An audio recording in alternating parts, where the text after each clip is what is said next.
Greetings and salutations, everyone, to the virtual webinar, Slavery and Reparations, African Nova Scotia, Canada and Beyond, for the keynote lecture by the esteemed Sir Hilary Beckles, Vice Chancellor of the University of the West Indies.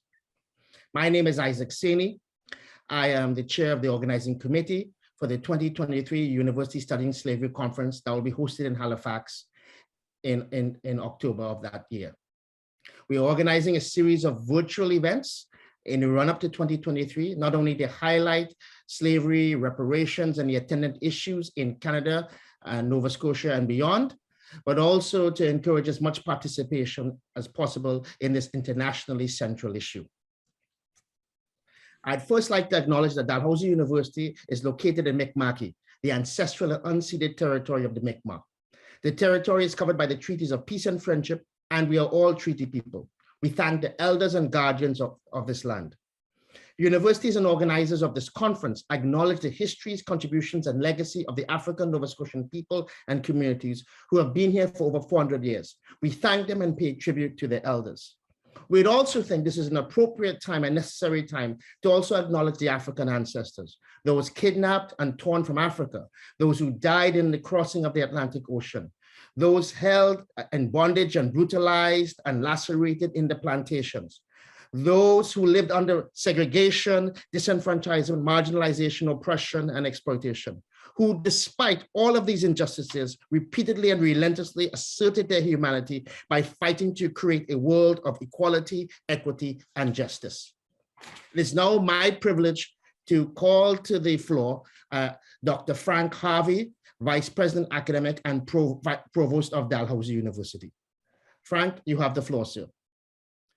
Thank you very much, Isaac. It is such an honor for me to be part of this important pre-conference meeting in my role as Provost and Vice President Academic for Dalhousie University, and to offer a formal welcome on behalf of President Deep Saney and our entire Dalhousie community. We are thrilled to be co-sponsoring the university's Studying Slavery Conference scheduled for the fall of 2023 here in Halifax. And equally excited to be co-hosting the pre-conference launch today on the theme of Slavery and Reparations, African Nova Scotia, Canada, and beyond, intended in part to help us further understand the central issues and how best to respond. Dalhousie recognizes the importance of reparations and is committed to addressing the issue in the context of African Nova Scotians as a distinct people who have played an important role in the province's culture and history since 1605, as well as Caribbean Blacks, Black Canadians, and in general, descendants of enslaved people of the African diaspora.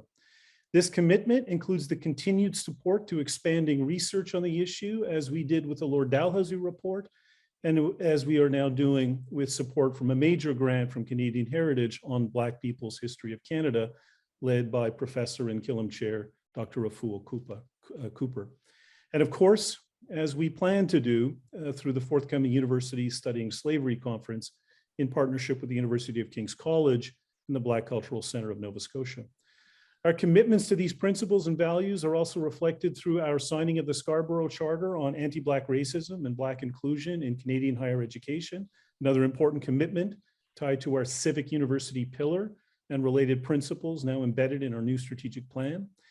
These commitments are also reflected in Dalhousie's history of responding to the needs of the communities we serve through groundbreaking initiatives that have created many opportunities for African Nova Scotians and students, including the transition year program. Isaac Zaney, of course, is the director of the TYP program.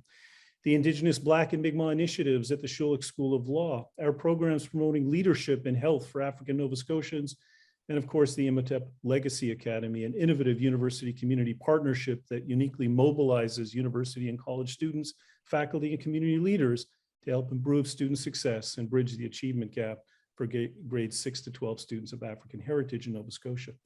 Our commitments to the principles and themes of the conference are also reflected in scholarship support for African Nova Scotians and other students of African descent, including the recently implemented Sankofa scholarships, doubling our enrollment of Black students with much more work to be done, of course, particularly in relation to the promotion of African Nova Scotians in our student population, tuition fee waivers for African Nova Scotian students, waivers of international differential fees for self-identified Black Caribbean students, targeted hiring initiatives, a new equity admissions policy, and of course, the work towards establishing Dalhousie's Black Studies Research Institute. And finally, our African Nova Scotia strategy, which includes recommendations for pathway programs, student bursaries, and scholarship support, and enhanced curriculum and research opportunities.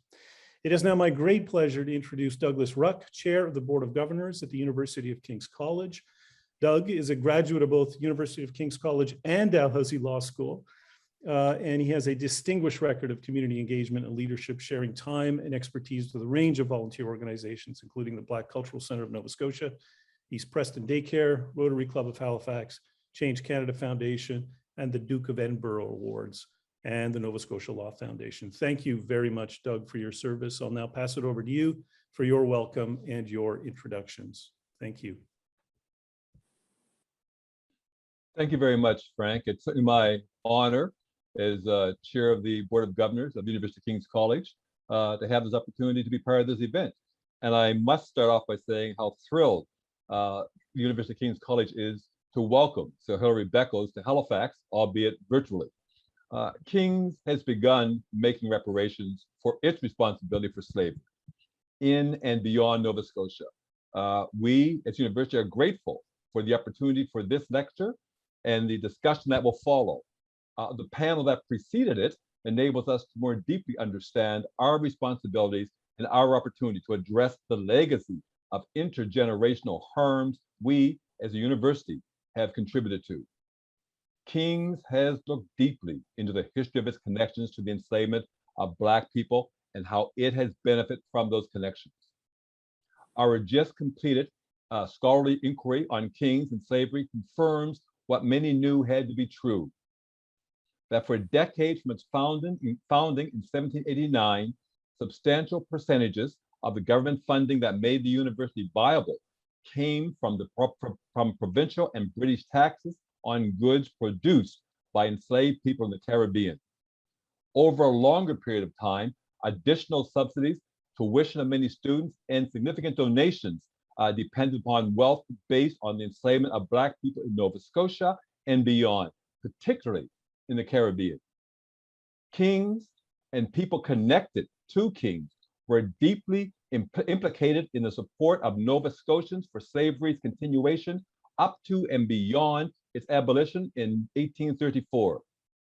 This means our university, my university, the oldest in Nova Scotia by 3 decades, has a particular obligation to those who have experienced multi-generational harm as African Nova Scotians due to the central role it has played in implanting anti-Black racism into the fabric of Nova Scotia, where it has excluded African Nova Scotians from equitable access to higher education for centuries. King's therefore acknowledges and accepts the responsibility and opportunity we have to make reparations in various forms and to contribute to the wider embrace of reparative justice as an obligation of society, including by making King's holistically accessible to Black students and into a university where Black students can not only attend, but flourish. We have started by reinstating and creating new scholarships for Black students, by hiring Black individuals, and by removing the name of one of our most famous graduates who propagated anti-Black racism from the most recent of 4 rooms that have all been named in his honor. King's realizes that we have only just begun and that further progress must be made in partnership with the African Nova Scotian community and with Black members of our community, of my community. King's looks forward to moving from the informal dialogue we have had with the community members to a more formally organized engagement that allows us to follow the core principle: nothing about us without us, as we move forward. Welcome, Dr. Beckles. Delighted that you're here, sir. And it's my pleasure now to introduce Russell Gross, who will introduce Dr. Beckles. Russell is the executive director of the Black Cultural Center for Nova Scotia. And under Russell's leadership, the center has moved from being a prominent entity in the province of Nova Scotia to a national entity, and is now making great inroads as an international institution. Russell, please. Thank you. Thank you, Doug, for that wonderful introduction. So glad to be a part of this important planning committee that brought this subject together, the subject of slavery and reparations, to have an open discussion, and looking forward to the progression of this discussion towards the conference in 2023. This evening, I have a wonderful task to introduce our guest lecturer, and I'm honored and privileged to introduce Sir Hilary Beckles. A distinguished academic, Sir Hilary Beckles is a global public activist in the field of social justice and minority empowerment who has achieved recognition internationally for his contributions and leadership expertise. He has lectured extensively in Europe, the Americas, Africa, and Asia, and has published over 100 peer-reviewed essays and scholarly journals, and over 13 books on subjects ranging from Atlantic and Caribbean history, gender relations in the Caribbean, sport development, and popular culture. In 2007, he was awarded Barbados' highest national honor when he was made a Knight of St. Andrews for his contributions to higher education, the arts, and sports. He has received numerous honorary doctorates from around the world, and in 2021, he received the Martin Luther King Jr.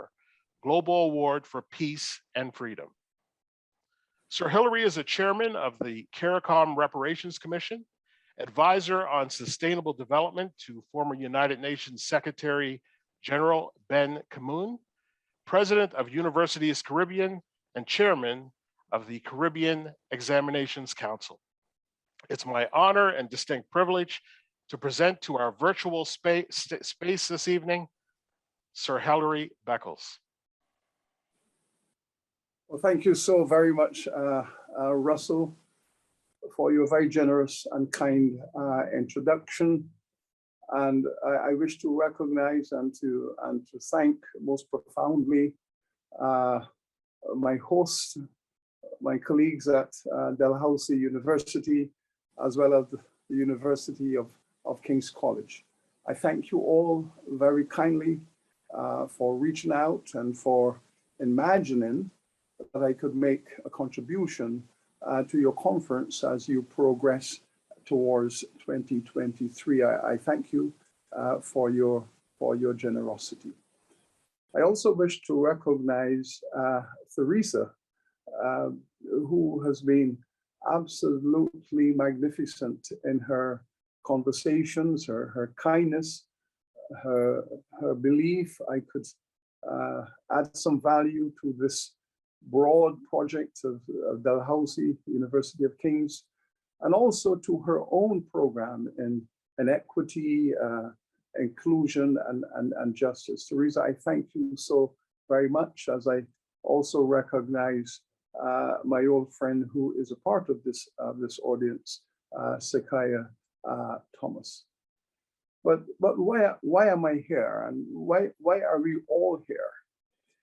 We are here because we recognize that in addition to the impact of technological innovation upon the contemporary world, that there is a growing shift in popular culture around the issues of social justice.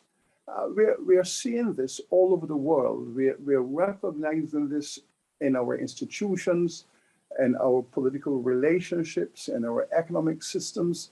We are recognizing that something fundamental is changing within modernity as we have lived it. And of course, we recognize that in all of those post-colonial and the new democracies of the world, those democracies that have emerged out of the rubble and the ashes of dying colonialism, including the Caribbean and Africa and Latin America, Asia, that these new democracies are given tremendous impetus to a sense of equality, of justice, diversity, and also within the old democracy, there is an unraveling of the traditional institutions and relationships that constituted modernity. This unraveling is very profound, and I believe that this is the central characteristic of the contemporary world. We are seeing this unraveling in public governance, relations of race and class and gender, but systems of power are being interrogated and rejected. You know, in 2001, I had the pleasure of leading and coordinating Caribbean perspectives at the Durban Conference, the United Nations Conference on Race and Xenophobia, Racism, and to meet people from all over the world who had gathered both at the level of civil society and the state to talk about the deep injustices in the current world, and especially those with historical roots. And that was a magnificent moment for me, because I found myself speaking alphabetically and speaking between Fidel Castro and Arafat, and that was really an extraordinary moment. And to comment upon ideas of race, white supremacy, North Atlantic culture, post-colonial developments, post-apartheid developments, and this search for justice that has enveloped the entire world. So really, we all started to unpack the concept of modernity, to dissect its structures and its relationships, and to speak about those early formations, the genocide against indigenous peoples across the world. We can speak specifically about our own circumstances here in the Americas, from Nova Scotia all the way to Chile through the Caribbean. We can speak of what happened to our indigenous people. I am particularly sensitive to this because I'm from the island of Barbados in the Caribbean, and Barbados entered this genocidal phase of its history in a very loud and impactful way. When the British arrived in Barbados in 1625 to establish a colony, the colonizing party wrote a letter back to the King of England, indicated that we have arrived at this island called the Barbados. And guess what, Your Majesty? There are no people on the island. We have surveyed the entire island, and there are no people. But there are houses everywhere. And it was that relationship between an empty island that is populated with empty houses that brings the issue of genocide closer to home, because the Portuguese had been raiding the island to take away the native people into Brazil to work on the sugar plantations, and the Spanish had been raiding the island to take the natives off to work in the mines of Mexico. And thus the island was empty houses everywhere. That is the shadow of genocide that projects across this hemisphere. And of course, it is replaced by something called chattel slavery. Not just slavery, but chattel slavery. The concept that African peoples were defined in law and treated in economics and sociology as property, non-human, chattel, and real estate. That was an historic moment that has shaped the hemisphere, because Barbados became not only the symbol of genocide, but it now becomes a metaphor for chattel slavery everywhere across the hemisphere. And with it, of course, comes the white supremacy structure, comes the notion that we are developing a new kind of economic force, new kind of economic culture, and this economic culture was going to shape the modern world forever. And this was a perception of those who consider themselves the architects of it, that we have finally found a system of economic accumulation of wealth extraction using a type of labor, and that this was going to generate unprecedented levels of wealth and it was going to empower the white race in a way it has never been empowered before, and this was going to be the future. And the future they imagined was not going to be just 200 or 300 years. They imagined a future that can best be defined as forever. Thus, this is the context within which we are operating, in which we are living, in which we are living today. The nation states of Europe created this structure, maximized their expansion, gave themselves a global military and economic advantage over humanity. And this was the outcome, this was the mechanism, this is the consequences. Their colonies have become nation states. So Canada has become a nation state. The colony transitioned from that status into what we know today, bringing with it aggressively into the present and into the future all of those institutional systems and relationships upon which it was built, defining them, defending them, and allowing their legacy to shape the now. And that legacy has shaped the now. And all of us are engaged in that conversation. We are engaged in that conversation from the point of view of being public intellectuals, but critically, we are also institutional leaders, shaping and defining the role and functions of the university. And this is what I especially wish to speak about, the role of the university, the role of public intellectuals, the role of institutional academics, and their partnering with colonial elites and coming forward into the present time, they're partnering with new and emerging states in order to establish the culture of injustice and inequity that we are seeking to litigate and to adjust today in order to create a better future for humanity. So, what have we inherited as academics, as intellectuals, as scholars? The first point to recognize is that when all of this was being developed in the 16th and 17th and 18th centuries, there was always a culture of resistance. There was always a culture of resistance by universities, by public academics, by well-known writers and scholars, persons in civil society. But how easily their resistance was brushed away.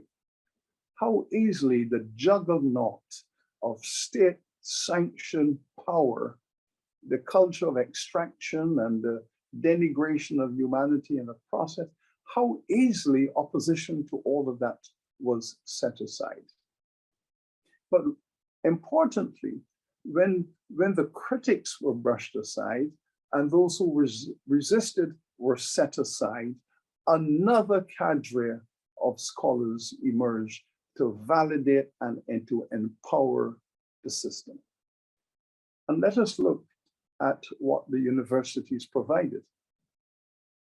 The university provided the legal concepts and the legal principles that enabled the slave codes to function as legitimate tools of economic governance.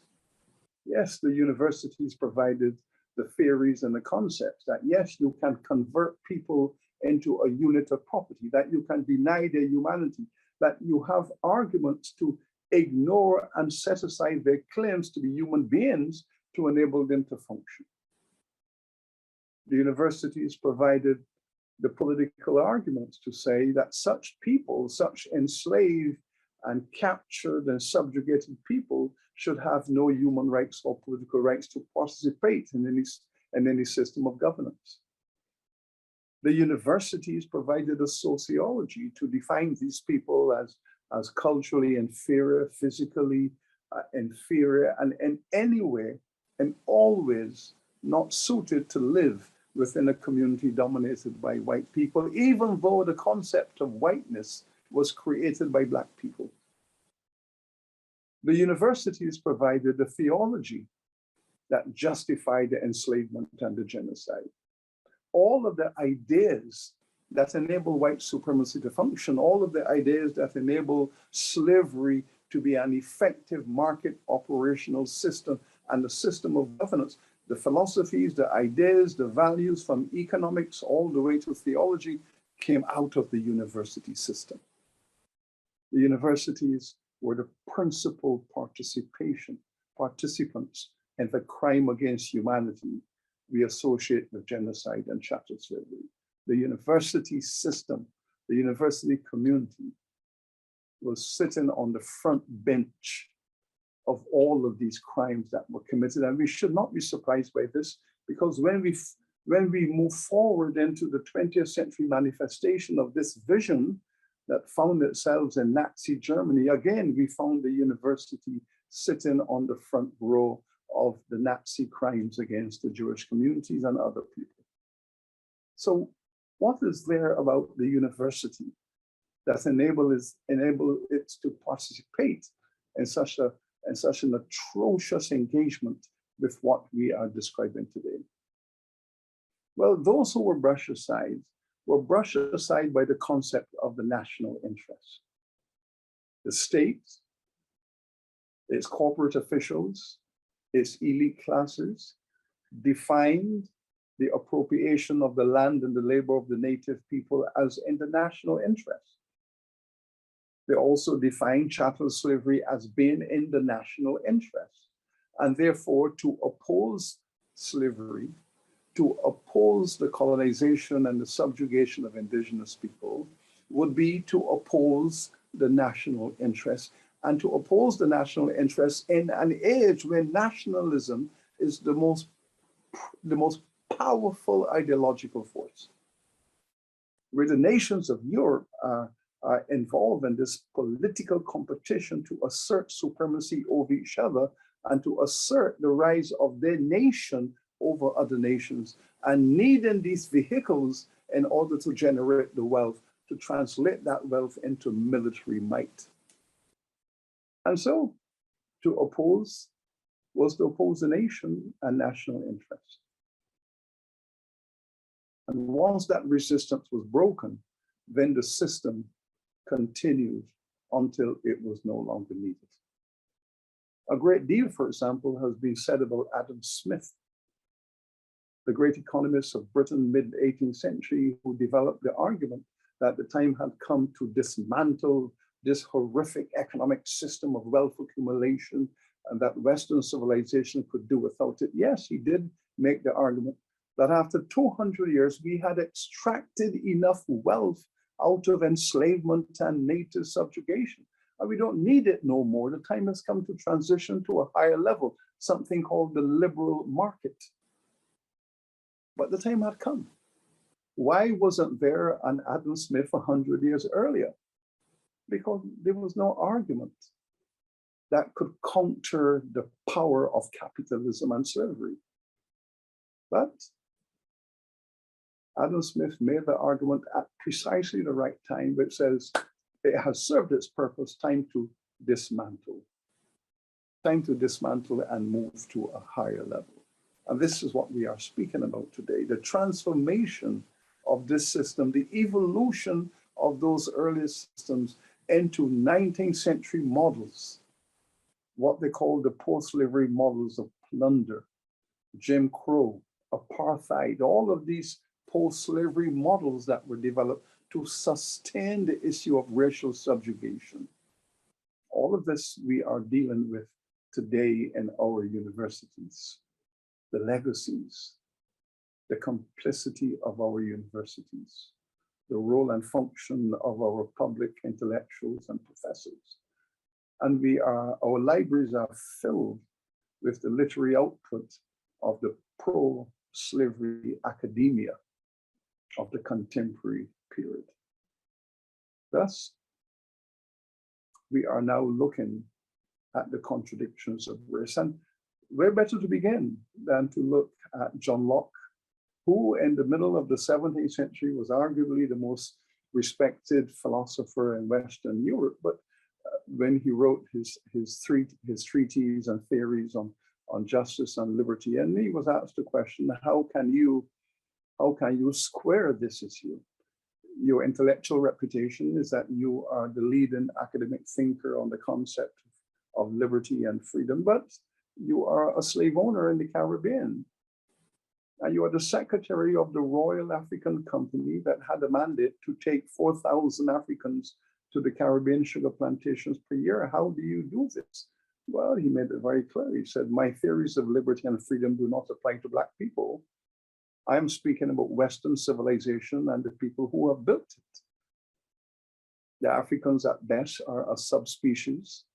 So therefore, I am not subject to that kind of racial conversation because they are not a part of my intellectual framework.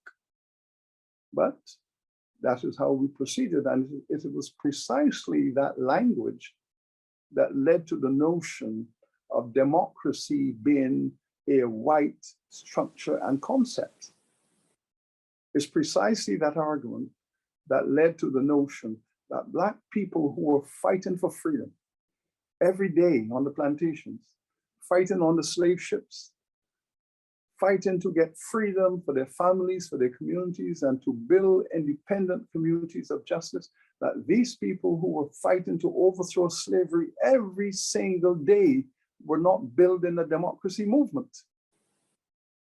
They were not building a democracy movement. The slave owners were building the democracy movement, but the enslaved who were fighting for freedom and justice were not building the democracy movement. Thus, we have this academic literature that speaks to the founding fathers and mothers of democracy, and it does not begin with those people who every day of their lives were strategizing to find ways to bring freedom to humanity and to uproot institutions and legacies of downtrodden of people, creating that spirit of justice. These people are removed from the literature and by extension, removed from the academy. Removed from the academy in their lives. This is something that presses home powerfully when we walk through the doors of academia, corrupted by the powers of slavery and those who wish to accumulate wealth from slavery, corrupted by it. And thus, we are looking at a process of continuity. From colony to nation state, through to the oppressiveness of a now. Thus the argument, oh, well, you know, slavery, colonization, these things were a long time ago. Why should I be held responsible for the behavior of my ancestors? Why should I be bound by a morality of the 21st century when in fact these crimes were committed in the 17th, 18th centuries? Why should we transport a value system over 200 years into the now to engage us in a moral conversation? That is what the argument has been. I have been hearing that argument all over the world for the last 30 years. It is just the fluttering of a discredited philosophy.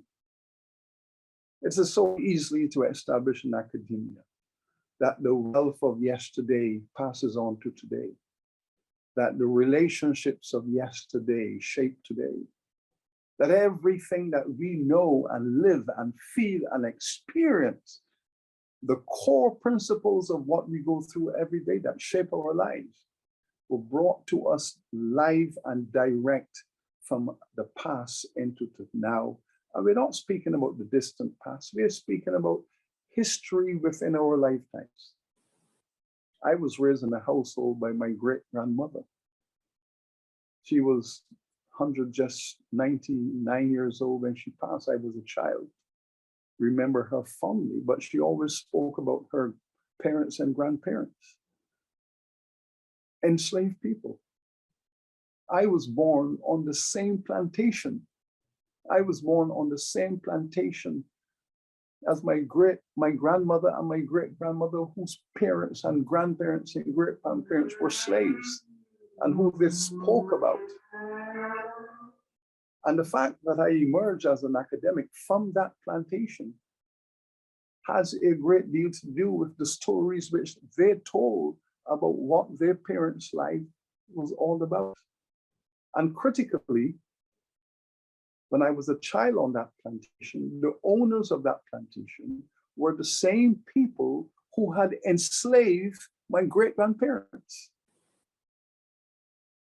It is the continuity of ownership. Everywhere you look, structures of ownership, of race relations, of power, of gender, of class, in the contemporary. Yes, there have been some changes, but you can never feel the power of change when the fundamental principles remain. So you're a Black man, you're a Black woman, you're a Black girl, you're a Black child, you walk through Nova Scotia, you're living every day in this community in Canada, you are part of that world, but you can feel the power of history all around you.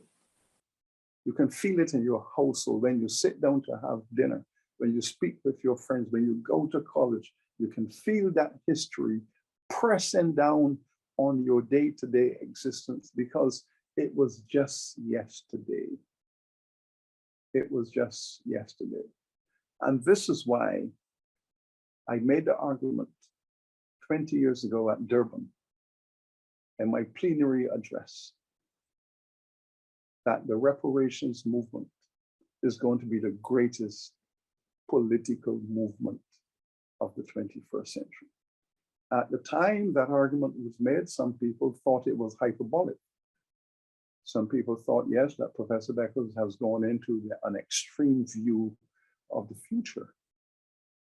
But I have lived to see in the last 20 years, year by year, the truth of that argument because it was clear.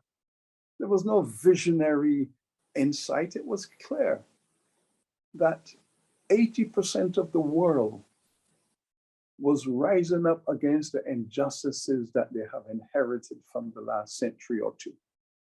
That the relationships in the institutions, the relationships in education, in the workplace, in political governance, that all around the planet, the toxic force of racial hatred that had defined modernity was no longer acceptable as a way of social living today.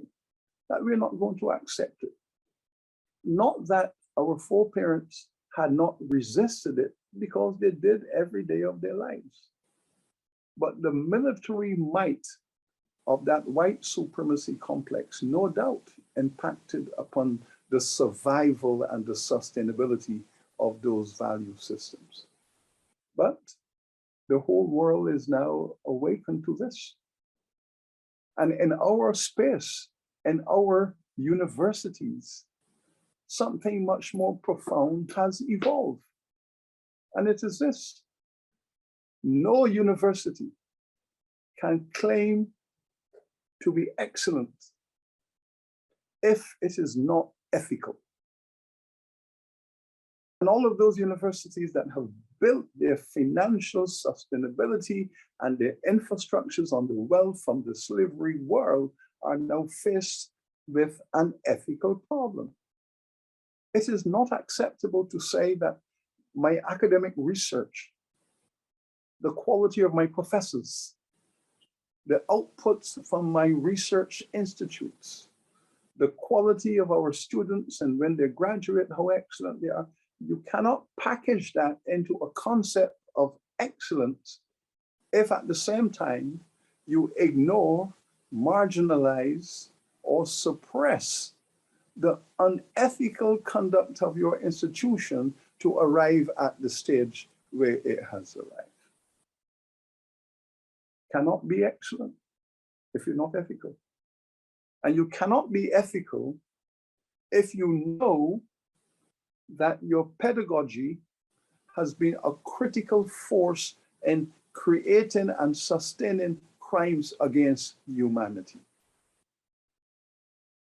You cannot be ethical if you accept and embrace that the proceeds of crimes against humanity that enable your institution to thrive, if you believe that you can ignore all of that into the future because you are producing first-class graduates and your professors are excellent.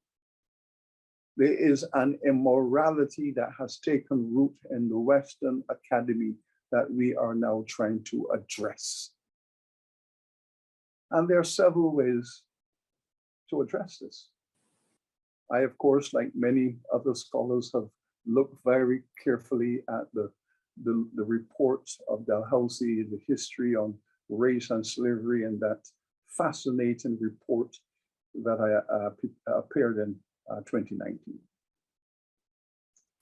But while I accept the academic integrity of that magnificent piece of research, I am not altogether satisfied that we have reconstructed the house of Dalhousie.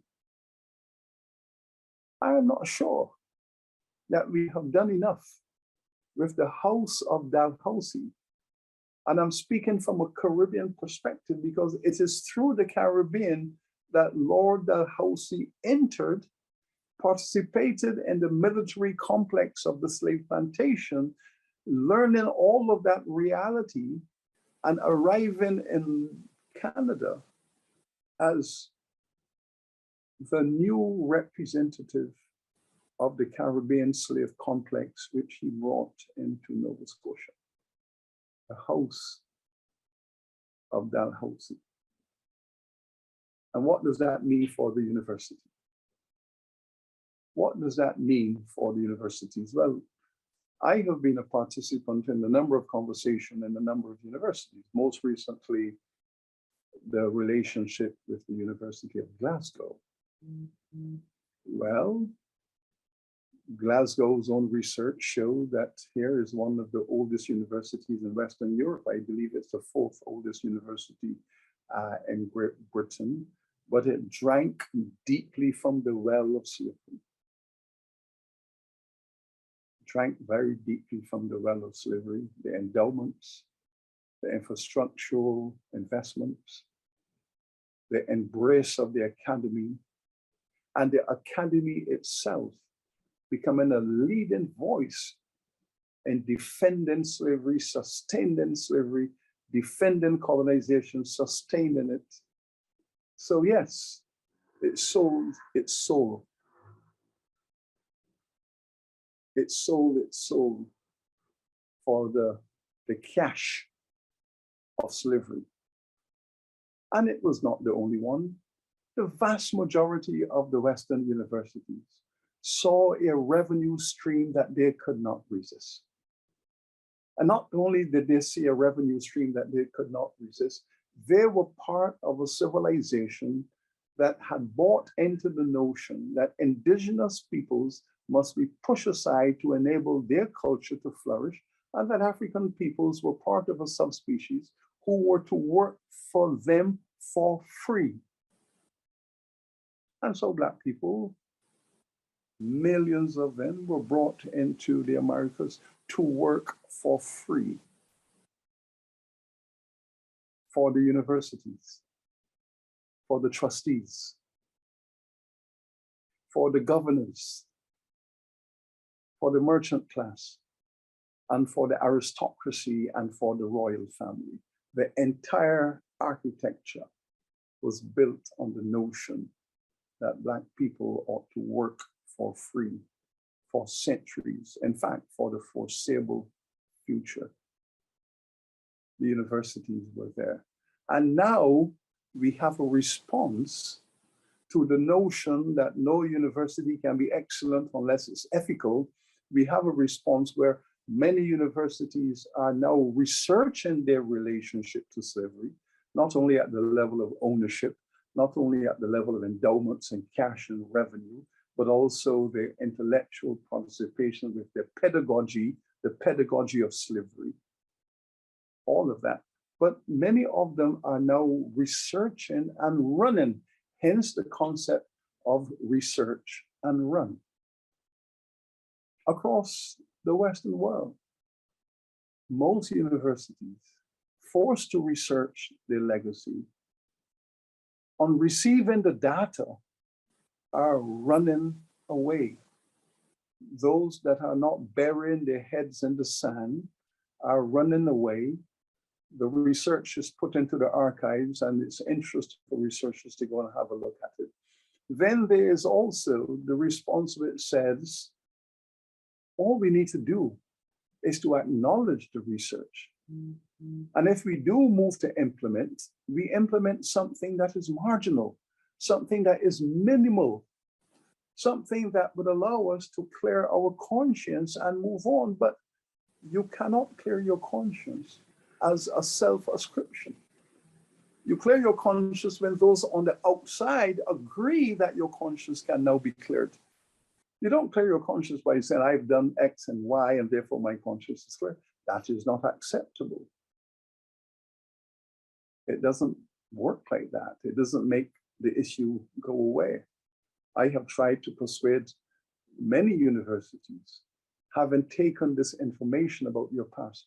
These are the kinds of projects that you can participate in that will suggest a level of repair and reparatory justice that has integrity, that will lay the foundation for the future, that could sustain your institution at a higher level, that you can move to a higher level of repair and to strengthen your institution for this 21st century. But it requires courage. It requires courage at the level of university leadership. It requires courage. It requires courage, commitment, and clarity of thinking. It's not an easy matter. It's a very simple matter to seek to discredit reparationist arguments. But time is on the side of the reparationists because they are seeking to move us all to a higher level of civilization where humanity can be at its finest so that we can uproot this toxic force called racism from our civilization to allow the human family to function in the way it was meant to function. I am the Vice Chancellor of the University of the West Indies, and it is from this perspective that I speak. It wasn't very long ago that we were building a medical faculty on our campus at the Mona campus in Kingston. It wasn't very long ago. And the bulldozers came, the tractors came to dig up the earth to lay the foundation for the state-of-the-art medical faculty. And as the dirt came up, what came up with it was hundreds and hundreds of bones.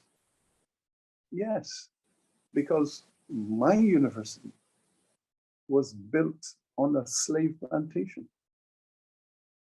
And where the medical faculty was going to emerge was the unmarked graves of hundreds of enslaved Africans who lived on the plantation. When they died, they were just thrown into a hole, a shallow grave. And through the process of history, no one knew that this was a shallow grave for hundreds of enslaved Africans. And here we are, university leaders, with responsibility for the education of the descendants of these very enslaved people, and their bones are coming up from the ground, speaking to us. How about us? And then we are going to hear from somewhere in the Western world, oh, you know, slavery was a long time ago.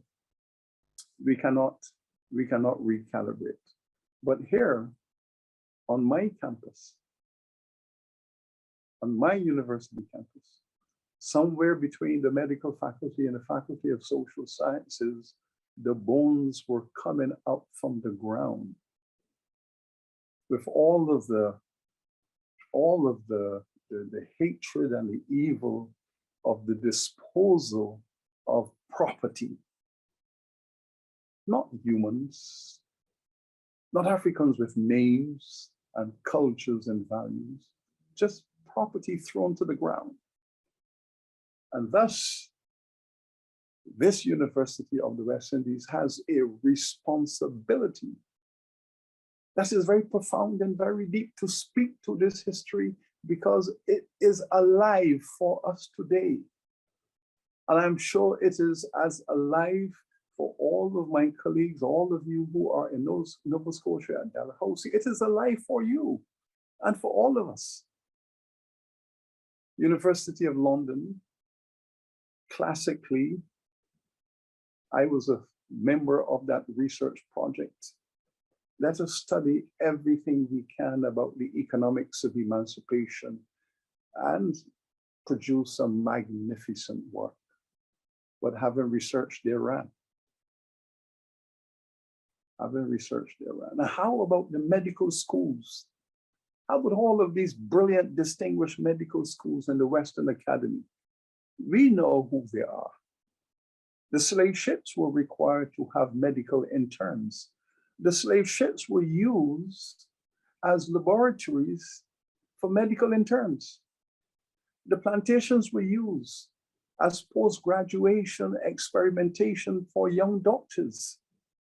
We have the records of those young doctors who accompanied the slave ships all across the Atlantic and who offered a diagnosis to the captains of slave ships. This one is sweating and has a fever. We suspect it's malaria, throw that person overboard. And now we have the data to show, no. Those were the symptoms of dehydration and stress. And these were perfectly healthy people who, given proper water and food, would have survived that 8 weeks passage across the Atlantic. But no, they were misdiagnosed by these medical students and young doctors who now carry the responsibility for the fact that 20% of the Africans were thrown into the water because it was assumed that they had diseases that were going to be contagious. That history is now there waiting to be properly researched, and those universities that were placing their medical interns on those slave ships out of the ports have a duty to research that history and to present the truth. So this is nothing that we could say can be treated in a minimalist way. You research, you give a scholarship. I was at the University of Bristol a year and a half ago speaking about these matters. Oh, the university said, well, here's Bristol, Britain's richest, one of Britain's richest slave ports, a university that was built by the legacies of the families who made their money from slavery and who gave endowments to the university, built their magnificent structures and so on. But they want to give a scholarship or two. They want to hire one professor who's a professor of Black history. So they put together a few very interesting little packages, and that will atone for 300 years of extraction from Black people. That will atone. It is so disgraceful, the notion of the minimalist response to a crisis of humanity that is calling for a proportionate response so we can have a level playing field so that we can go on. The universities in the Western world are going to be crying out for a vision, a strategy that will allow them to revalidate and to emerge as excellent and ethical. We are all at the same crossroads, and we have to make the right choices because we know where we want to go. We know where we want to be. And because we love academia, and we take ownership for the institutions of academia, the universities and colleges of the world, this is our sector that we love and care for, and we want it to prosper. We want it to be morally forceful. We want it to be in the vanguard of humanity at its best. So we take custodial responsibility for it. This is a conversation in which I'm just sharing with you how I feel about what you are doing at Dalhousie and King's, what we are doing in the Caribbean, and what we are speaking about all over the world. So I celebrate your efforts. I'm honored to be a part of this conversation. We know we have to decolonize the curriculum. We know we have to connect to the communities around us. We know we need to have access, and we know we need atonement. There is a need for a new consensus. That consensus about the role of the university with integrity. It has to be a new discourse. Dalhousie and King's are well positioned.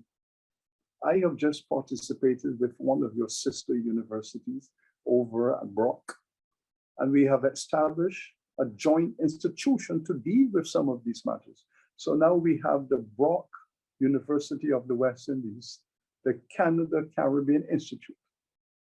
And we built the Canada Caribbean Institute because we know the history of the relationship between Canada, Caribbean slavery, not only with General Brock after the American War and how they built the university in his honor, but we know also Nova Scotia and the role it played, the Jamaicans who were marooned, the democratic struggle, all of those enslaved Africans who were brought to Nova Scotia and who were part of the rise of democracy from the grassroots and what happened to them being sent over to Sierra Leone and all of that history. Of course, we know all of that, but we have to make that right.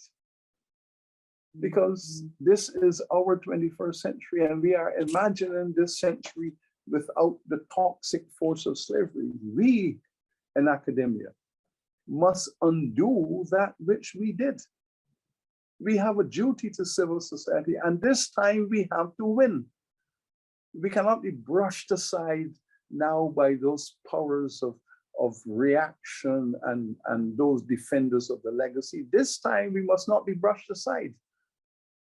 This time our morality, our sense of justice and fairness, our sense of humanity's protectors as scholars, this time we must not be brushed aside. We have to say, no, we are taking a stake in the ground to protect the diversity of humanity and to push humanity to its highest level of sophisticated performance. That's what we want. Humanity performing with the sophistication of culture.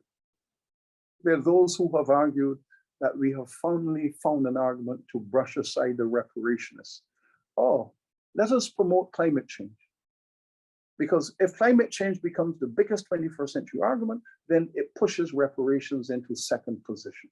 We have found a discourse to finally discard reparations. But what has happened, it became quite clear that the climate change discourse and the reparations discourse are the two sides of the same coin, because those people who are living in those places with the legacy of slavery and colonization and oppression are on the vanguard, the frontier of climate change.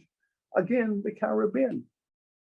They are projecting the disappearance of many of our islands, and therefore these islands that were in the vanguard of slavery and genocide are now in the vanguard of climate change as well. The power of continuity. And so we have now said that the climate change and the reparatory justice discourses are the integrated discourses of the 21st century. They're not separate and apart, they are integrated. We are here in the reparations movement to defend the future, to defend the integrity of our institutions, the philosophies of justice, of fairness, all of the values that we hold most dear. We are prepared to struggle for them within the framework of academia, in civil society and beyond. This is the message I would wish to leave with you, my colleagues, that there is no carpet in the world that is large enough to brush the legacies of these crimes under. There's no carpet.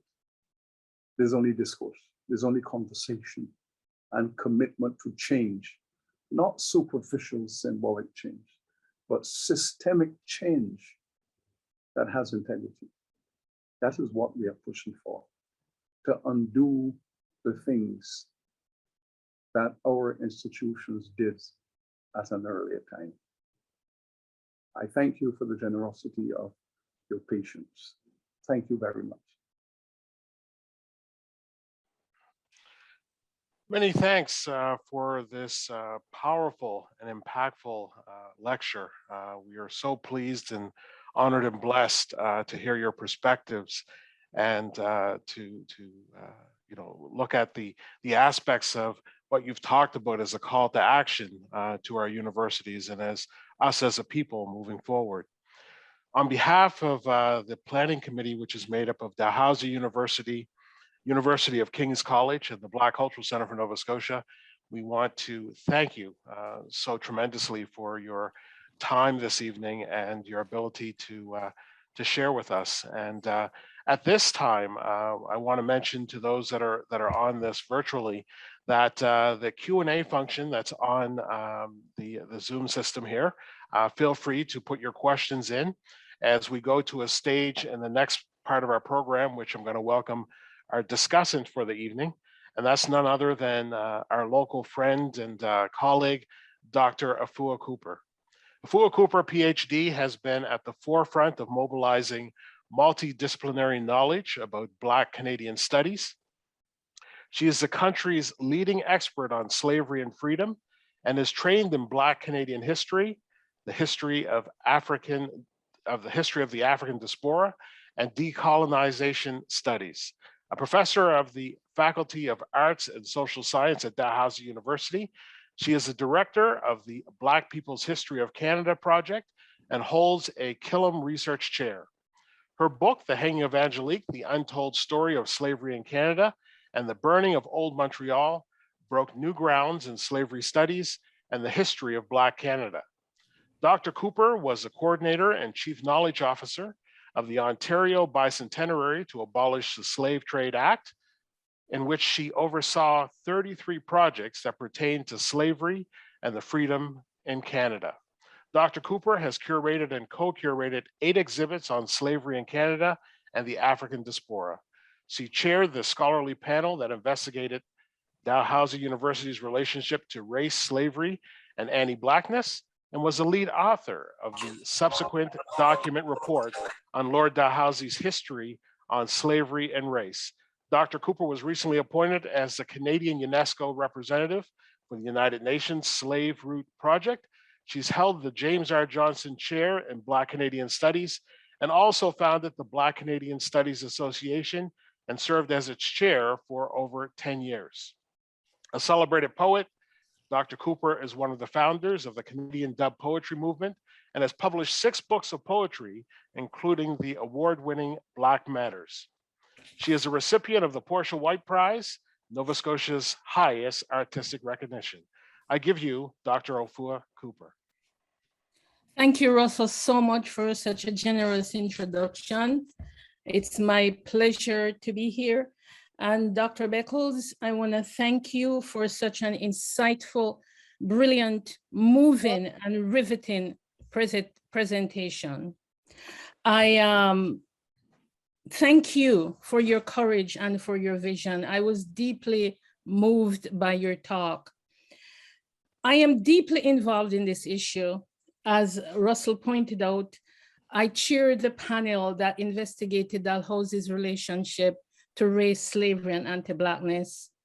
I was a lead author of the report, the subsequent report, along with other colleagues. I'm involved in the university studying slavery. I'm a member of this organizing panel for this conference. And so this is something that I grapple with every day, every night in my sleep, I think about it. And when Dalhousie University and King's College embarked on this process, on the project, the research project, this investigation to look at our institution's history with slavery and race. And we had extensive discussions before we actually went in and started doing the research. And we discovered 5 distinct areas. I call it 5 entanglements, and which it can go across, it's pertinent for both. These 5 areas are pertinent for both Dalhousie and King's University. The first one, Dr. Beckles, as you mentioned, you talked about Lord Dalhousie bringing this Caribbean infrastructure, or this ideological, these ideas to Nova Scotia, because Lord Dalhousie, as a young man, was involved in the Anglo-Franco Wars, the Revolutionary Wars, and he actually led the invading force, the British invading force on the island of Martinique, the French commissioners from the Republic had abolished slavery in the French West Indies. And Dalhousie and his colleagues, they went and they reinstituted slavery. So that was 1794. In 1816, he arrives in Nova Scotia as governor. The Napoleonic Wars have ended. He got a really nice job to become governor, and he arrives here and met up with the Black refugees of the War of 1812. These people who had fought for the British during the War of 1812 and were promised land and support, and 3,000 were transported to Nova Scotia. And his idea was that Nova Scotia should be a white man's country, and he wanted to deport the Black refugees, in fact, send them back to slavery in the United States. So in terms of, so that was one of the entanglements we discovered. Another entanglement was the whole issue of the Castine Fund and the taxes that Nova Scotia and other maritime provinces levied on slave-grown goods that came from the West Indies. And so the Castine Fund, and our audience should know this, was a fund, a pot of money that the Canadians and the British seized during the War of 1812, when they went down to Castine, Maine, and took the money at the port. We know, our investigations revealed to us that fully 1/3 of the Castine money came from the Caribbean slave trade, came from taxes on the sugar, the rum and molasses that was grown by enslaved people. But Dalhousie University, when the money came back to Halifax, this was the money that was given to Lord Dalhousie and which he used to establish Dalhousie University. So Dalhousie University was established from the wealth of the slave trade. A similar thing with King's College. So many of the people, the officials at King's College who owned slaves here in Nova Scotia, but they also gained their fortunes from the West India trade. So the West India trade is all over Halifax, it's all over Kings and Dal, it's all over Nova Scotia, it's all over the maritime provinces, it's all over the so-called lower colonies of what became known as Quebec and Ontario, because the sugar trade went everywhere. We also know that early Dalhousie leaders, people like the first faculty, the head of the faculty of the medical school, William Johnston Allman, was a supporter of the American Confederacy. He believed that Black people were naturally inferior and they should not gain their freedom. Lincoln should not abolish slavery. So Allman raised lots of money and sent it down south to the Confederate. He got a purse for Jefferson Davis, that sort of thing. And his son, who was also a medic, went down south to work for the Confederates during the Civil War. And in fact, Dr. Allman and son both trained at Glasgow and Edinburgh. So those are some of the issues that we grapple with today at Dalhousie University. I mean, the West India trade it's on campus. It's hidden in plain view because the official residence of Dalhousie's president, that beautiful house there on Oxford Street, was owned by a West India merchant by the name of Levy Hart. And the house was bought and it was gifted to Dalhousie University for the use of its president. So many of our leading families in the 18th and 19th century gained their wealth from the West India trade. So what I'm going to ask you, and not just right now, Dr. Beckles, is how do we make the university accountable for this? What I want to jump to right now, and I'll get back to this point, is to highlight some of the points that you raised just now with respect to what must be done. As Lenin said so poignantly just over 100 years ago, what must be done? What can we do? So I'm gonna, you mentioned the resistance by scholars, by academic scholars was brushed aside. And then many academic scholars came on board this project. They provided the theological, the philosophical, sociological justification for African chattel slavery, for this crime against humanity. When slavery ended, it was transformed into other models of unfreedom, Jim Crow, apartheid, the oppressiveness of now. Academia has become corrupted by the power of slavery. The power of history is all around us, pressing down on our day-to-day existence. Universities are now faced with an ethical problem. And if we ignore the unethical conduct of the institution with respect to its justification of race, slavery, anti-Blackness, and other racial injustices, we are not in a good place. You state that the pedagogy of the university cannot justify crimes against humanity, and that immorality has taken root in the Western academy. You said we have not reconstructed the house of Dalhousie, and you followed up by talking about research and run. And I'm glad you mentioned that, because that's critically germane to what we're doing here at Dalhousie University, this research and run. We've written the report, King's has written a report, Dalhousie have written a report. Some of the writers are here on this call. How do we make the university accountable? How do we ensure that the university respond in an ethical way to this current crisis of humanity? I'm quoting from you. You said that we need a new consensus.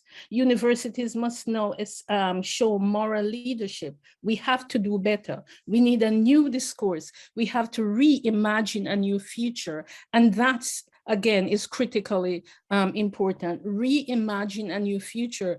Grasp a great vision is what you're telling us. Academia must undo the horrors of the past and push humanity to its highest level of sophistication. So, Dr. Beckles, knowing that all you know about our work here at Dalhousie, how do we make the university accountable and not just the research and run? I am hopeful that Dalhousie and King's will not just do the research and run. The Dal report was published in 2019, King's a year later.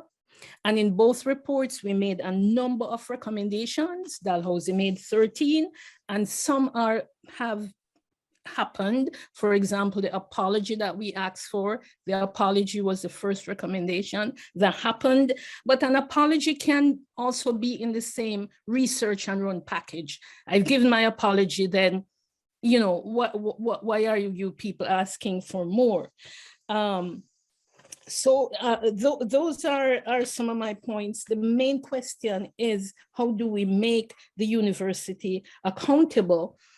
And a follow-up question, which you dealt with in the talk, actually, because it's something that we all deal with every day, is people say, including Black people, why this reparations? You guys need to just work hard. That's something that happened to your great-great-great-grandparents. Now you're free. Look at you, Afua, you're a professor at university. Why are you talking about reparations? Why are you talking about racial justice? So if you could expound on that more, I would be thankful. But the main question is, how do we, in terms of putting the new imagination forward, how do we concretize or materialize the imagination? Thank you.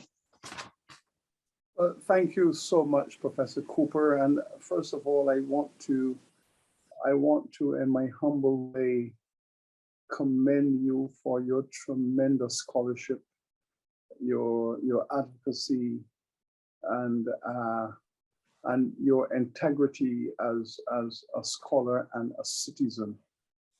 You are an example of the values and the virtues that I would wish to see in every student coming from a university, and I want to thank you for that. Your report is an indication your commitment and your courage. And when I read that report, I was so taken aback by what you were able to so forcefully unearth and then to present. The issue is that the House of Dalhousie, that began with its first pillar in the Caribbean, and you quite correctly identified that moment when Dalhousie was a participant in the Anglo-French conflict in the Caribbean over the ideology of slavery, and the British duplicity, on the one hand speaking about emancipation and ending the slave trade, but at the other hand taking every opportunity to enlarge their slave holdings. And this was what the Martinique Project was all about. To remember also that when the French realized that they could not regain what became Haiti, by treaty, they handed it over to the British, and the British sent their soldiers into Haiti to recapture it, because the 300,000 enslaved Africans in that colony were just too much. They were salivating over the thought that they could add the 300,000 in Saint-Domingue, Haiti, and add those to the 100,000 or so they had, 150,000 or so they had in Jamaica. And if they could put them together, that would have been the new complex. And the British went headlong into that. And Dalhousie was a part of that strategy. Yes, he arrived in New Scotland, which was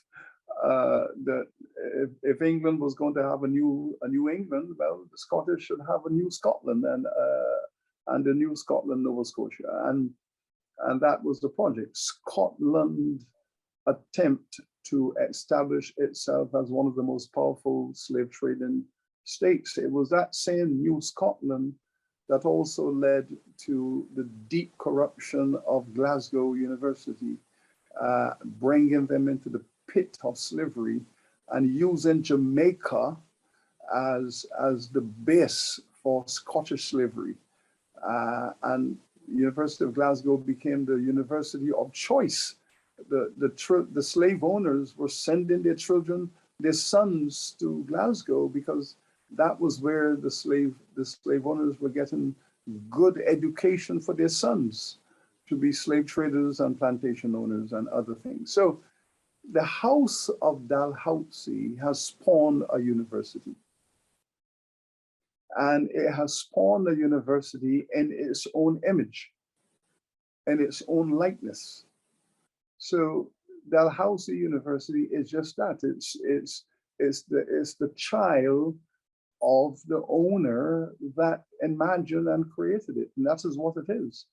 And now that we have placed the slave owners and the slave traders, and we have taken down their monuments. And as I said, I was in Bristol just a month before the people there tore down the monument of Colston, the leading slave owner, the richest man in the city in his generation, who had built almost through his own enterprise a town in Barbados where he was based. And many people don't know this, but the second town in Barbados, which is called Speightstown, was called New Bristol. It was New Bristol, and so we had the New Bristol, and we had the new Scotland, and we had all of these new everything, because these slave traders and slave owners wanted to expand and take over and rebuild the world. I believe that the academics in all of these communities must constantly be vigilant and to step up their advocacy for justice and fairness. It is so very important. I mean, if you know what these universities have done, if you have any conscience and respect to what they did and the role they play, and if you don't have a commitment to undo the legacy that your university has done, if you don't have that commitment to undo that which you have done, which has not passed the test of justice, fairness, and morality, And if in your own time today, you continue to support those structures and legacies, then the only conclusion that can be drawn is that you are endorsing this legacy and you wish to see it sustained. But if a university cannot be ethical, and if the university cannot be excellent unless it's ethical, then we have a serious crisis. We have a very, very serious crisis. I was faced with that predicament when those bones of our ancestors came up from the shallow graves in the heart of our campus. And I was asked as a historian to have management responsibility for this enterprise. The first thing I did was to establish a Center for Reparations Research. It was just not enough to just lecture in Caribbean African history. An advocacy center had to be created to pursue the discourse around reparatory justice and to contribute fundamentally to that. I believe that Center for Reparations Research has changed the university very profoundly, very, very profoundly, because not only are the students and the faculty concerned about not engaging in a deep dive into reparatory justice, but also it now shapes the policy and the vision. And interestingly enough, Professor Cooper, we were able to push through a very progressive gender policy about how our female scholars and administrators are not equally represented and fairly in the management of the university.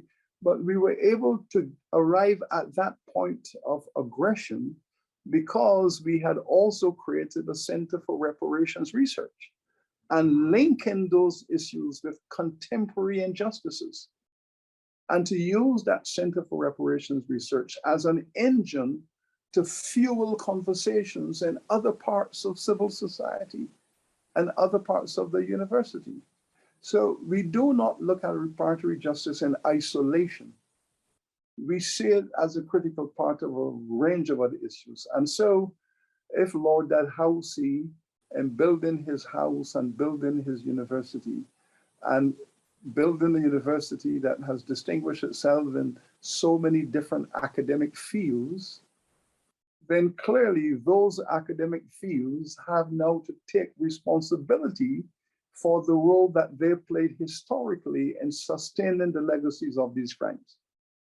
1816 is an interesting year, the Nova Scotia moment and the Dalhousie entry, but it's also the year in which the enslaved people of Barbados rose up in revolution for the first time. And the irony of that is that when the people of Barbados rose up and fought the British troops and government for freedom, over 120 of them were shipped out to Nova Scotia, were shipped out to Sierra Leone to join those Jamaicans who had also been shipped from Nova Scotia. And Sierra Leone becomes a holding place for all of these democratic forces, Nova Scotia, Barbados, Jamaica, and everywhere else where people were struggling for freedom and justice and laying the foundations for the democracy movement that is important and real today, the diversity that is real in today. So I would advise that, in answer to your question, what must be done, the advocacy has to be intensified from year to year. It must not be allowed to sag, it must intensify around the issue of what is an ethical university. And as for the public, yes, there is certainly a percentage of the descendants of the enslaved community who might not be willing to publicly articulate a preference for reparatory justice. But it has a lot to do with the fact that many of them just don't understand. But, this is one of the issues of leadership. I would ask you this, Professor Cooper, if the enslaved people on the eve of emancipation, if a survey was done among all the enslaved people everywhere, do you wish to be free tomorrow or you wish to continue as you are? would it not be interesting to imagine what those opinion polls would show? Right now, we are trying to deal with the question of the Republic, getting the Queen of England off our backs as our head of state. Barbados has finally, the place people thought it would least likely to happen, has risen up and said that we want to be completely decolonized. We want to end this royal oppression of our civilization. That seemed to have surprised people, as it surprised them in 1816, that the last place they expected a revolt to take place was in Barbados, because it was seen as a colony where British forces were so strong. British forces were so strong, they thought that they had completely oppressed the enslaved people, but yet the place they least expected the revolution to come was right there in Barbados. And today, the least they thought Barbados could produce is a Republican philosophy, but it has. So our history is filled with these surprises, and it's filled with these moments. So yes, many of our people will say today, well, you know, this reparations issue, we don't, but it is it's an unstable position. You know, it is an unstable position. They might say that for one reason or another, but when the movement starts, as Nelson Mandela said, everything is impossible until it happens. We all thought that apartheid could have gone on for another 50 years. And when those young children in Soweto began to march through the streets, everything changed. Everything changed, and it changed suddenly and rapidly. So, you know, the power of advocacy sometimes is not understood because we don't feel it, but suddenly things begin to move, and then everything begins to unravel. So what we are seeing now is the unraveling of modernity and the white supremacy on which it was built. It is being unraveled all over the world. And the pace is gathering because people want to live in peace. You cannot live in peace in a white supremacy culture. And that is the issue. We want to live in universities that are free and fair. We want universities where the culture is about justice and conversation and research. If the university is filled with tensions about race, allocations of resources, access, equity, then that university is not in peace and at peace with itself. We want our universities to be at peace with themselves, in and of themselves. So you have a great role to play, Professor Cooper, and please press on, because you might feel disillusioned from time to time. You might feel that the fruits of your efforts are not going to be realized, but believe me, you're in for some serious surprises. Thank you, Dr. Beckles. Thank you.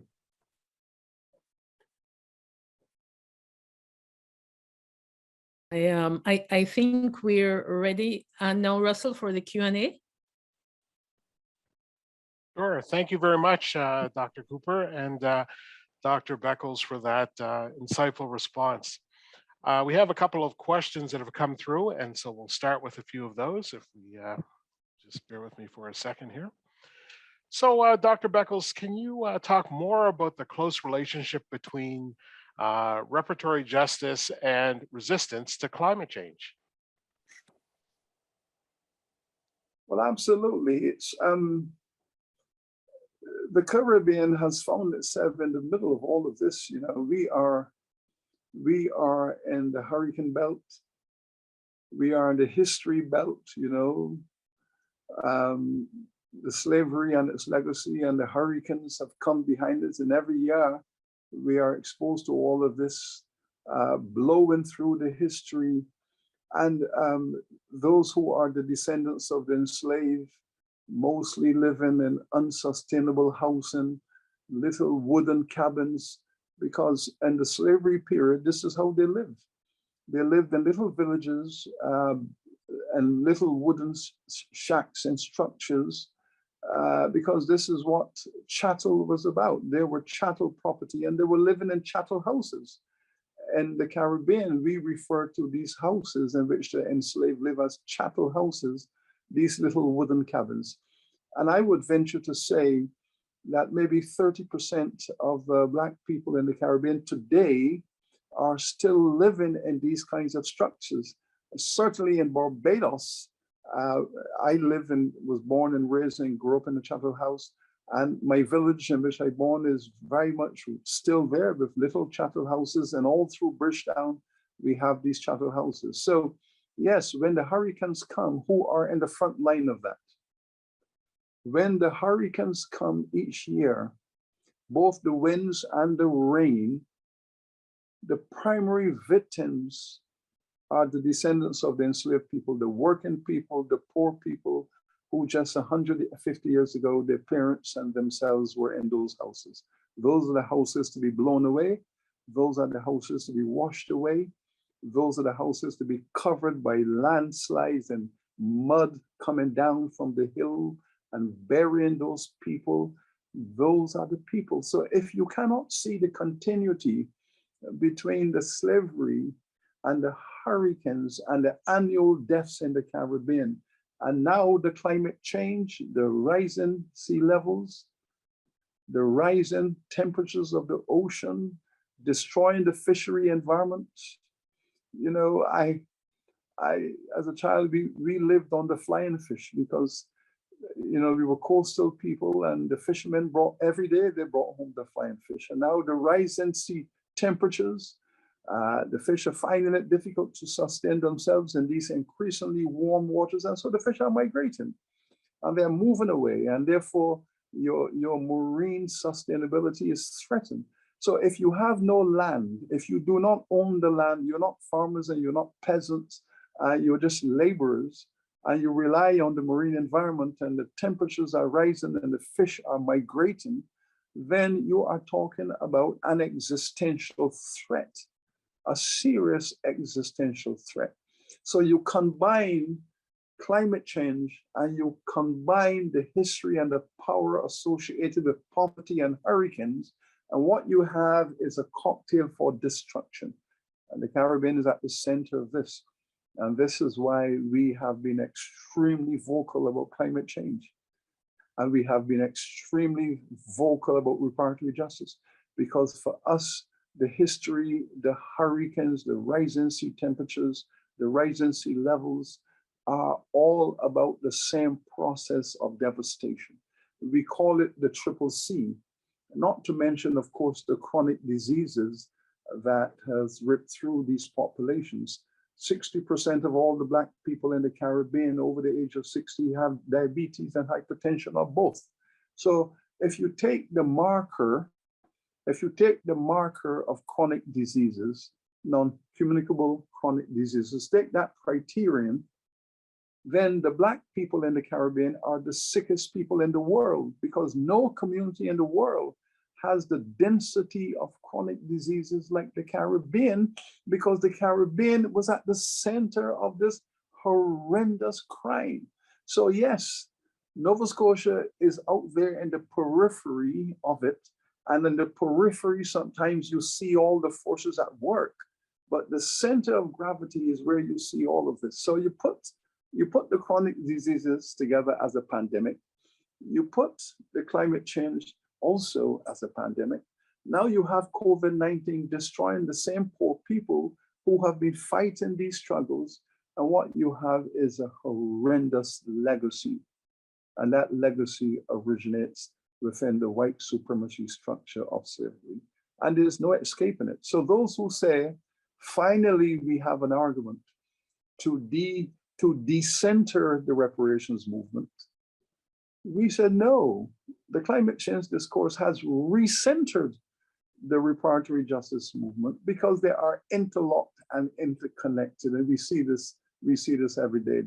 Those poor fishermen who cannot find their fish, those villagers who cannot find their fish, these are the same descendants of the people whose houses are washed away by mudslides and blown away by the winds of hurricanes on an annual basis. This is all part of the same conversation about how a people, having gone through the darkest hour of history, continues to feel the effects of that darkness every single day.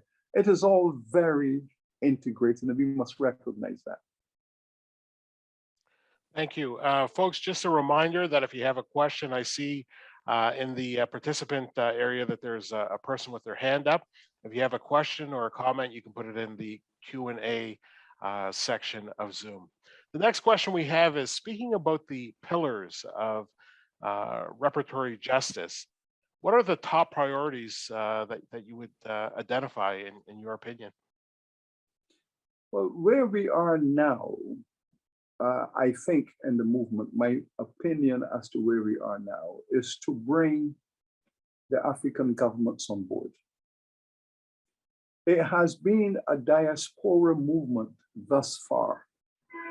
It has been led for maybe 200 years by diaspora Africans. You know, when all the European governments and so on were pushing through their emancipation legislation, the to be emancipated were saying, how about us? We want reparations. So we can see the antecedents of the reparations movement in the slavery period. In the case of the Caribbean, they were saying to the British government, you got 200 years of free labor from us. We want to talk about justice. 200 years of free labor from 20 million people. Now, can you imagine, can you do the calculation? 200 years of free labor from 20 million people. And put a value on that. And think of the significance of that extraction, which you then bring home to fuel your own economic and social development. And that is something you wish to walk away from. It's not going to happen. So I would say that the movement of reparations in which I'm involved in at the moment, from my study of the history of it, this is the 8th iteration. I'm involved in the 8th wave of it. Yes, it rises and falls. And this is the 8th moment. And we have looked at each moment in the last 200 years when our ancestors were raising this conversation. But I believe that we need to bring the African states on board, and that has already started to happen. We had, for the first time in history, 2 months ago, the very first Caribbean African summit of presidents. The presidents and prime ministers of the Caribbean and the presidents and prime ministers of Africa met in the summit for the very first time. That was historic, that was huge. And what did they agree on? Economic relationships, political diplomacy, building a bond between the African political process and the diaspora political processes. But they also all agreed to begin to work on reparations as a transatlantic movement. So we have placed before the African leaders that they should consider hosting a global reparation conference or summit in Africa in 2022. We are hopeful that one of those African countries or a group of them would put up their hand and say, we will host the Global Reparations Summit, where all of the reparation leaders and groups and organizations, grassroots, academics, NGOs can all gather. I think you're looking at probably 20,000 people turning up for a summit. But that is what we are trying to prepare for next year. And I think that will be a game changer. I think it will be another moment in which the world will change, and another moment in which Professor Cooper can see that things are galloping at a pace. We are quite confident in the Caribbean that Africa will host this global summit. And then the academics can go to work, because, you know, one of the things we have to destroy, one of those mythologies, is that somehow Africa cannot come on board this reparations train because they were participants in the slave trade. Well, that's the kind of myth that we have to destroy, because many of our own people believe it. And we have said time and time again, this is European propaganda. This is slave traders' propaganda. they arrive in Africa, the most militarized force the Africans had ever seen. Slave trading companies were some of the biggest corporations in the world, had massive armies, and it changed the balance of power in West Africa. Any country that stood in the way of the slave trade was destroyed. Any king or tribal leader who resisted was destroyed. And we have the information showing that when African kings were standing up and resisting the slave trade companies wrote back to London asking for military firepower. And the instruction is coming out of London that this king must be destroyed because he's standing in the way of business. So I can tell you, we have that information is there to show the age of terrorism that was unleashed upon the political leadership of Africa. And I will say to you this, Russell, the final point on this question. The comparisons between the slave trade and the narcotics trade today are very striking. If you look at the leading export to West Africa in the 17th and 18th centuries, the leading commodity export from Europe to Africa were guns. Guns were the leading commodity sold in West Africa by the merchants of Western Europe, because the slave trade also led to the militarization of West Africa.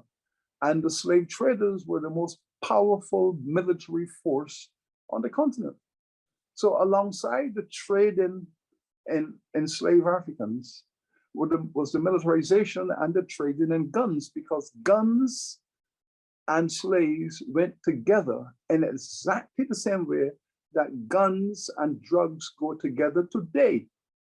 The relationships are very striking indeed.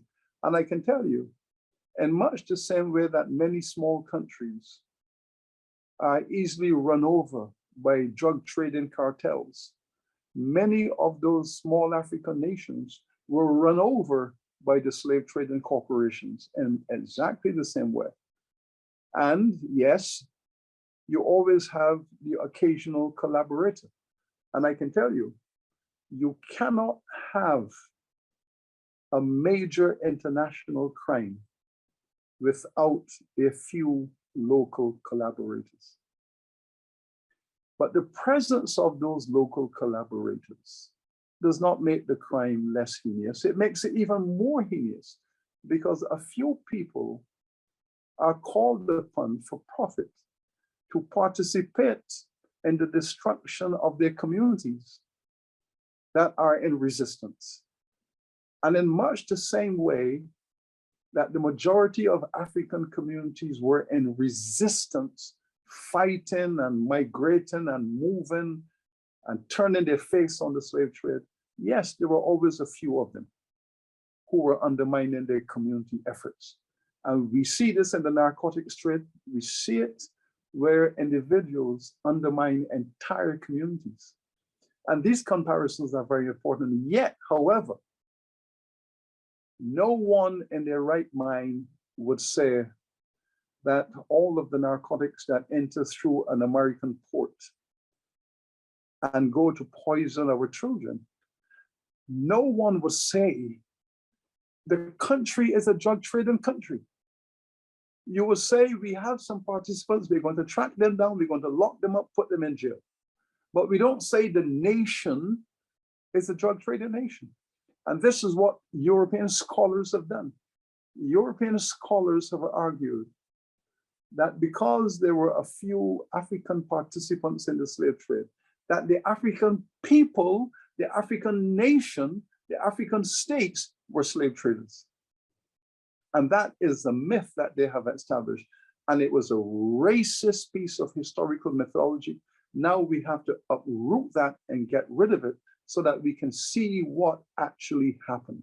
Where on the ground, villages, towns, communities, people were fighting every day against slave traders. And even when there were moments when a king or a chief, to protect his own people, would say, well, listen, don't take my people, but I will allow you to pass through my boundaries, my borders. All kinds of deals were being made because it was a volatile political environment. But what we do know, that resistance was the primary characteristic and feature of West Africa.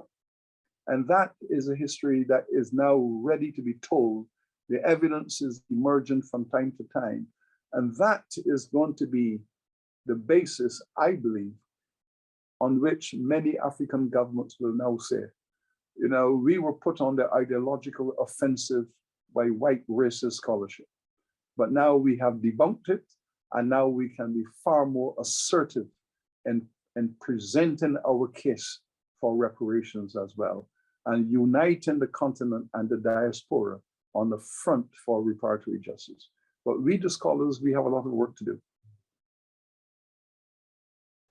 So that leads to the next question. Do reparations involve a fundamental transformation of the international economic and political system? The model of reparatory justice that we in the Caribbean are advocating for is what you might call an economic model. I know that the reparations is a big tent. And in the case of the US and Canada, for example, where families were targeted by racist forces and their land was taken away, their businesses were destroyed, their family members were murdered in the street, where these things actually happen, we believe that there has to be investigation and reparations paid in the form of financial atonement. We believe in that fundamentally. But at the same time, we are also saying that we want a developmental model. The Europeans extracted 200 years of free labor from 20 million people and have left this region in dire straits and poverty. The Europeans walked away from this region and left behind this horrendous legacy and mess of poverty, illiteracy, bad housing, bad public health. It is almost criminal to imagine what they walked away and left behind. And they said, okay, you want independence? You want democracy? Well, you can have it. But you have it on our terms. We're out of here. You fend for yourselves. You clean up your own mess. You're poor, not because of how we have left your condition. You're poor because you don't have a culture of economic development. The issues are now very clear. What has independence done in the Caribbean? If you consider Jamaica, for example, one of our largest communities, the British took Jamaica in 1655 from the Spanish and ruled it until 1962, 300 plus years. Extracted all of that wealth. Jamaica became its largest wealth extracting colony. They walked away and they left 70% of the people in Jamaica, the Black people in Jamaica, were left functionally illiterate. Inadequate infrastructure, hardly any hospitals to speak about. They left a mess and told the Jamaican people, okay, you want independence, we'll have it, now go and develop. Go and develop. Well, first of all, the Jamaican people have done magnificently in converting that horrendous colonial situation that Britain dumped on them. They have converted that into a stable nation state. You cannot underestimate the achievement of that colonial mess being converted into a nation state. Not yet perfect, but a tremendous transformation. And you have to big up the Jamaican people for having the courage and the confidence to take on the project of nation building. But can you imagine if the British had given them a developmental package? If Britain had given them a Marshall Plan, put back just 10% of the money they took from Jamaica, put it back into roads, bridges, schools, hospitals, education, if they had invested even 10% of the money they took out of Jamaica by plunder and put back 10%, how far Jamaica would have been ahead in its economic development and transformation. We are saying that Britain has to come back to the site of their crime and reinvest some of that money they extracted from 200 years of free labor so that we can begin to get support for economic and social development. And we're not going to allow them to walk away from this mess and say, well, you're on your own. No. Reparations for us is a developmental paradigm that speaks about cleaning up the mess by repairing the mess that you have created. We're not asking them to come back and manage our countries.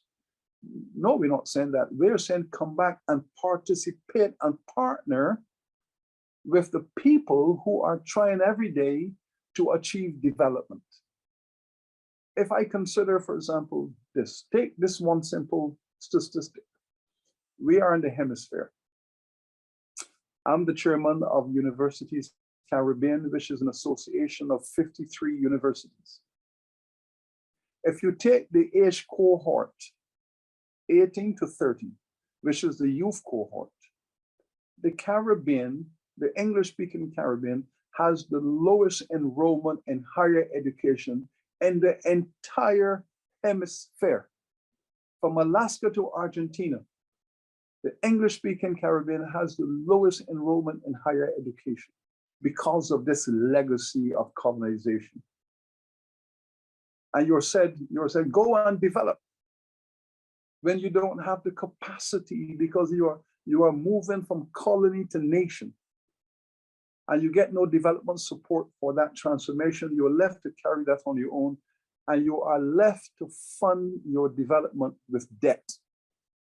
So each time you build a school, a hospital, a campus, you're building bridges, whatever you're trying to do to create the infrastructure for development, you have to indebt yourself to get it done. And so poverty, indebtedness, driven by the desire for development. And that is the legacy of slavery and colonization. And this is why we support reparations, to break that cycle so that we can have sustainable development. So what role does the UN play or have to play in the process of reparations? In 1961-62, the UN took a global policy position that colonization has no future in the 20th century. And the United Nations, through the Anti-Colonial Commission, or the Commission for Decolonization, laid out an infrastructure that colonization of people must end. But the Caribbean today remains colonized. The British have colonies in the Caribbean. The Virgin Islands, Montserrat, the Cayman Islands, the Turks and Caicos Islands are British colonies. The French have Martinique and Guadeloupe, French colonies. The Dutch have Curacao, Aruba, Bonaire, Dutch colonies. The Caribbean is the only part of the world today that is still colonized by foreign powers. The Caribbean is the only part of the world that still has colonies as part of its everyday life. So the United Nations has taken some very important positions about colonization, about the legacies of slavery and the need for reparatory justice and human rights and civil rights. They have laid the foundation for it. But as you know, the United Nations do not have the capacity to enforce its own policy frameworks. And so, yes, they have performed well. They have done what they had to do. And thank God we have something called the United Nations to protect us from the excesses of some powerful nations. But yet, the Caribbean is proof that their own policy framework has failed, because we are still, by and large, in our region, the first colonies that were built after Columbus came. Columbus came and the colonization began. And we are still here in that colonial position today. So there we have it. We still have colonization and the consequences of that. Does Cuba's special relationship with Africa and Haiti provide us with a glimpse into the framework that would give a new relationship with Africa and the African diaspora? Well, you know, if you take a deep dive into what the Cubans have done by sending out value systems into the world,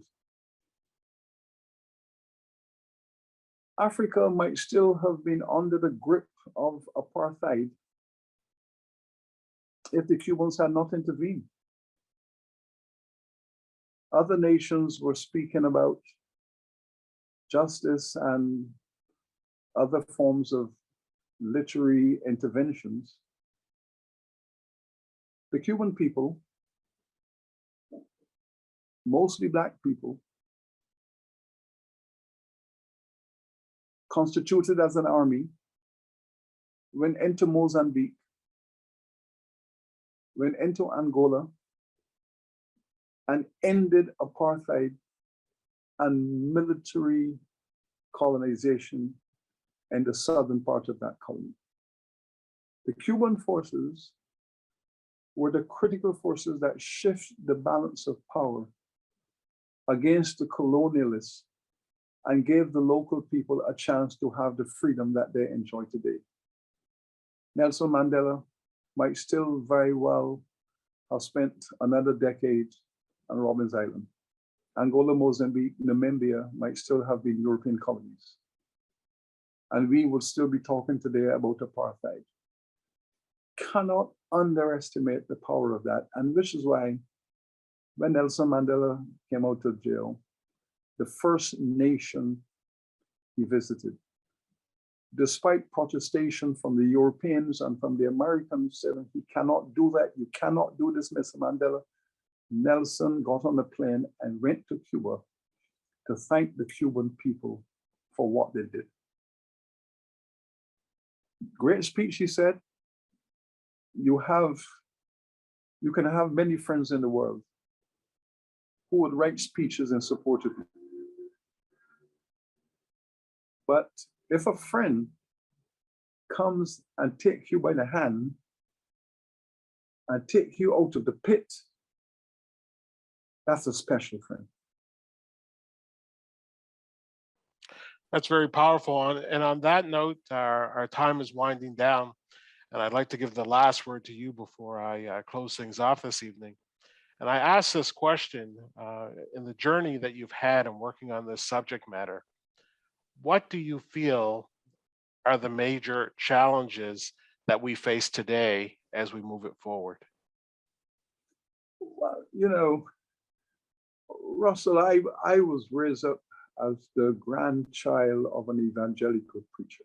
Okay, so I came through the progressive church. I was raised up in that environment, and I believe that humans are fundamentally good. I believe that humans have a special gift of showing camaraderie, friendship, and decency. I believe that many of us are driven off target by minorities who do not share these views. And so I proceed on the basis that good will always triumph. And so I am always surprised and disappointed, even though I'm a historian, when I see forces at work, individual institutional forces that protect not only ill-gotten gain, but also protect privileges that they know to be antisocial and to be inhumane. So yes, Russell, I'm always surprised, but not surprised in an intellectual sense, more disappointed. So yes, I operate on a certain ideological terrain that promotes justice and freedom. But I know that while the majority of humanity might think along those lines, there are powerful forces at work that are preventing us from achieving the kind of humanity relationships that we're trying to achieve. And that has been a part of human history for quite a while. So all of us who are really idealists I do hope that we can make it better for the next generation and the next generation and the next generation. So that is it. It is sometimes painful, it's sometimes frustrating, but if you understand the forces of history and you know something about how minorities do rule majorities, then you remain confident that you can push on through. So, Russell, it's love and friendship, my brother. Amen to that.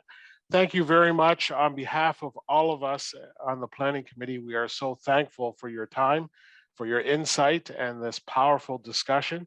We look forward to continued conversations as Dalhousie and University of King's College and the Black Cultural Center work towards the in-person, as we hope, conference in 2023.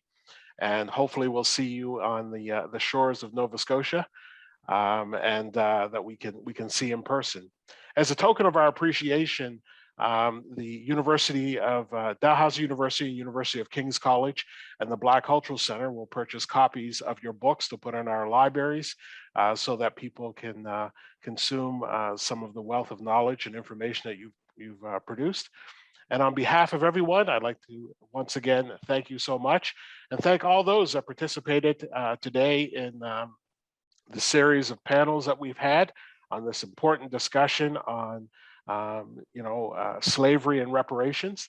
And I hope that this is just the tip of the iceberg of a new way of thinking, a new format of discussion, and most importantly, moving us towards a better realization of and recognition of the struggles of the past and how they have impacted us today.